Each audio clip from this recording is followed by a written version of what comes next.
welcome back to the Citizen channel. We're all staying safe and well on our Pepsi 11 match preview of the upcoming game with Spurs. Yes, on the 3rd of December 2023, match day 14, 4:30pm kickoff Sunday, isn't it? So if you're there, guys, and you spot me, come and say hello. I don't mind. I don't bite. Well, not too hard anyway.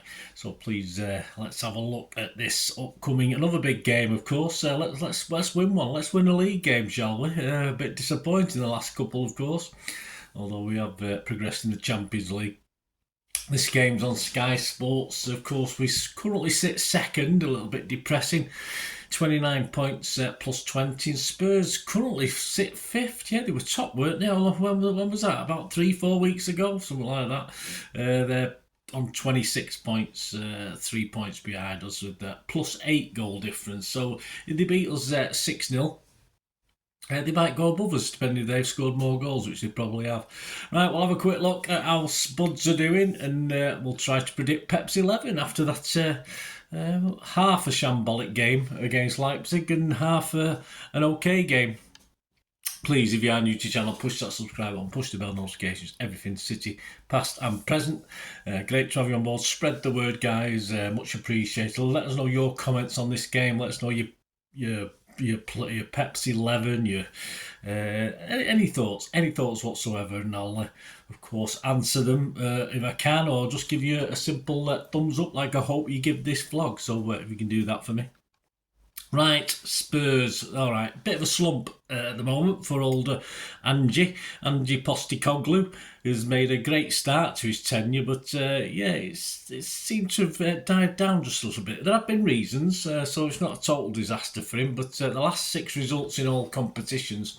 On the 7th of October, of course, they beat Luton 1-0 away. On the 23rd of October, they won at home to Fulham 2-0, so all well and good. 27th of October, they went to Palace and beat them 2-1, and then it all started going wrong a little bit, and a 9-man Spurs lost 4-1 to Chelsea on the 6th of November, and then they went to Wolves on the 11th of November and lost 2-1, and then sadly, well, no shame in this one, the way Aston Villa are going. They, of course, on the 26th of November last week, lost at home to Aston Villa, who were setting the world alight and who are our next opponent. So quite an interesting couple of games.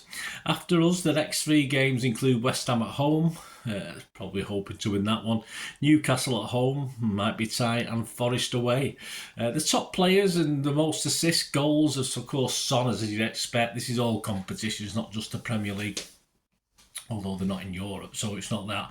Nothing to do with Europe. Son is 8 goals, 1 assist. Maddison, I think, who's injured, isn't he, at the moment? He's 3 goals, 5 assists. Kulusevski's 3 goals, no assists. And Richarlison, yes, you sort of forget that journeyman's there, don't you? 2 goals and 3 assists. No distraction, of course, as I've just mentioned there, for old Postecoglou with Europe. And up to the last month, it's been working quite well.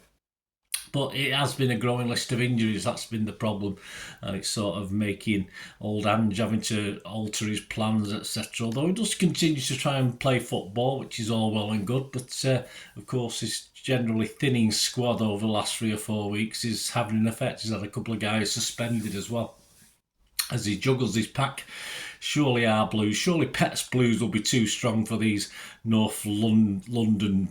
Well, I don't know, what would we call them? Pretenders? Yeah, probably pretenders, but like the guys across the road, aren't they? That brings us to Pepsi 11, of course. How we cope with Spurs. That no lack of positivity under the new. I don't think they'll be too defensive. I think they'll still have a go under this manager. He's not the sort to come and put the 11 men behind the ball. And now I've said that, he probably will. But what does the squad against Leipzig tell us about what Pepsi 11 is going to be? Obviously, the squad against Leipzig was Ortega, Walker, Akanji, Diaz, Gvardiol, Rodri, Lewis, Bernardo, Foden, Grealish and Haaland. On the bench, you had Ederson, Carson, Phillips, Stones, Aki, Doku, Alvarez, Gomez and Bob, who was hopefully saved for Spurs. Of course, he had to change plans a little bit when we went 2-0 down. But obviously, he wanted to rest Ederson for Spurs. I mean, there's no doubt whatsoever that Ederson will be playing. Stones is a funny one. Big question marks over Stones. That's 2 games now he's been on the bench. We've not seen him. People say if he's on the bench, he should be fit enough to play, but I'm not too sure it's working out like that with Stones. I think he wanted to put him on perhaps 10 or 15, 20 minutes against Leipzig, but of course the way the game panned out, he didn't have that option. Ake, of course, although he came on, he was going to be rested for this Spurs game, surely. And Doku, another one who came on, but again, only because of circumstances. I think he wanted to rest Doku for this Spurs game, who had a poor game against Leipzig and's in a little bit of danger. You got those that are in danger and those that, you know, even though they had a poor game, then probably not as much danger. But Walker has got to be in danger, hasn't he? Akanji, Diaz, really? Well, yeah. I mean, the way he got dragged off, Grealish, definite danger. There's no way Grealish is going to bounce back from this. But Poor and not in any real danger because I don't think he has a lot of option not to play them. Of course, is Rodri, who didn't have the greatest game, and of course Bernardo, who was fairly poor. But there's no way I could see Bernardo not starting against Spurs. Anyone back from injury? Well, we've still got the Kovacic and Nunes who are sort of on the borderline, but they're not in the squad yet, so they're not. You know, they're for me, will definitely miss out on the Spurs game. They might make the bench a pinch.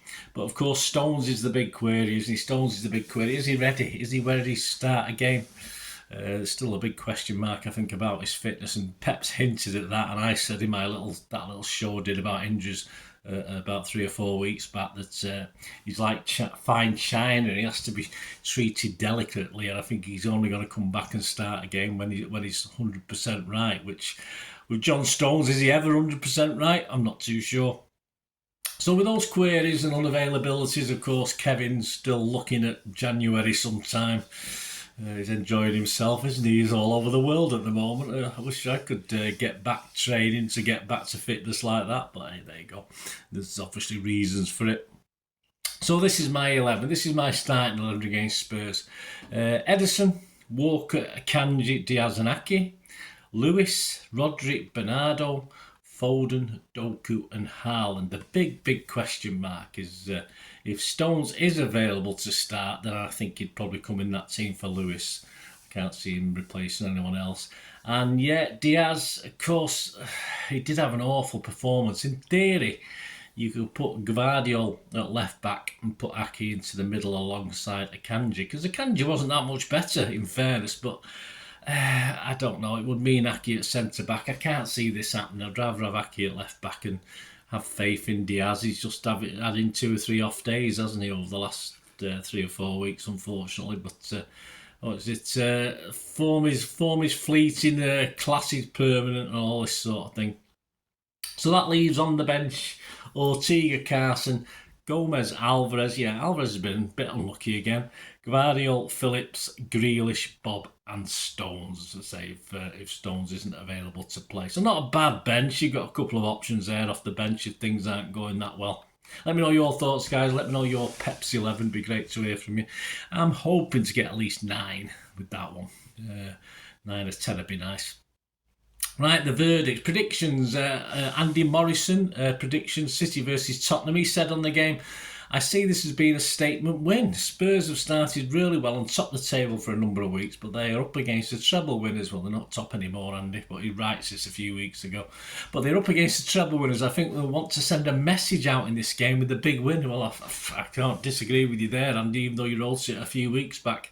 So he's going, and not an unusual scoreline between City and Spurs. Manchester City 4, Spurs 1. You can get 14-1 with that at the bookies. We'll have a look at other prices in a minute. I'm not as high. I'm a bit more positive than Andy, but I'm going 3-1. Of course, I love a 4-5-6-1. That'll do me, but I'll go 3-1, and that's 10-1 with the bookies at the moment. Average prices. What are the rest of the odds? Well, these odds are at the 30th of November 2023 at 2 p.m. The Premier League, yes, after that disappointing Liverpool draw. We've moved out again. I mean, we were 4-9 a couple of weeks ago. Now we're 8-13. So the bookies are hedging the bets. And Arsenal, of course, have jumped back in with a big jump. Yeah, it's gone from 5-1 to 7-2 second favourites.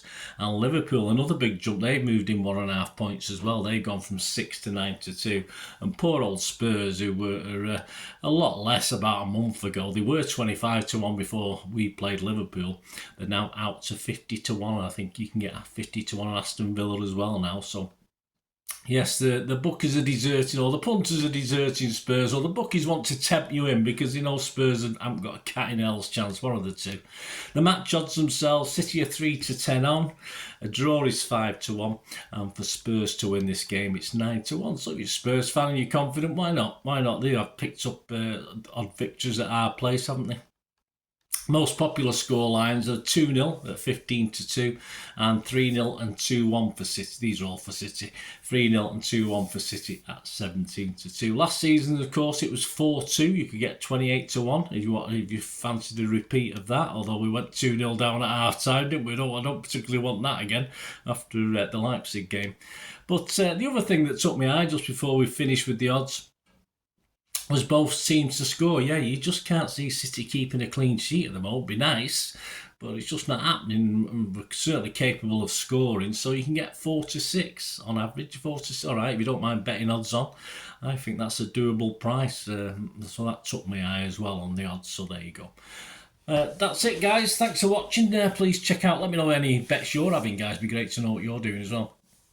Check out my match reaction and player ratings, of course. Should be available Sunday evening. Obviously, if it's an half-4 kickoff, I probably won't be getting home till 7:30, 8 o'clock. So I may just do it and then put it out on the next day because it's getting a bit late then for people to watch it. But I'll see how I am. I'll see how I feel. I'm off Monday, so I've booked the day off already, fortunately. So I'll see how I feel. But so it could be Sunday evening or it could be Monday for the player ratings and match report. Please also check out my City versus Spurs Premier League years vlog that's already out.